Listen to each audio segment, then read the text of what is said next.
যে গাছের বহুদিন থেকে গ্রোথ নেই বা নতুন ডালপালা বেরোচ্ছে না, তার সমাধান কি? তার সমাধান হচ্ছে একটি মাত্র খাবার, আর সেটা হচ্ছে 10-26-26। সেটা কীরকম? সেটা হচ্ছে কাটিমন আম গাছটি দেখছেন, এই গাছটি হচ্ছে ডিসেম্বরে লাগানো। গাছটি ছিল এক ডালযুক্ত। এই যে দেখুন, এখানে পুন করে দেওয়ার পর এবং গাছের মিডিয়াতে 10-26-26 দিয়ে দেওয়ার পর গাছে দেখুন কীভাবে ডাল আসতে শুরু করেছে।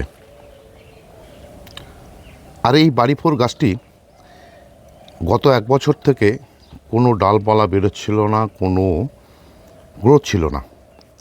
এই গাছটিতে 10-26-26 দিয়ে দেওয়ার পর দেখুন গাছে নতুন পাতা বা ডাল আসতে শুরু করেছে। এটা কিন্তু কোনো বাজে কথা নয় বা বোগাস নয়, এটাই বাস্তব এবং পরীক্ষিত। এ ধরনের ছোট ছোট টিপস পেতে চাইলে আমার চ্যানেলটিকে সাবস্ক্রাইব করে নেবেন। সবাই ভালো থাকবেন।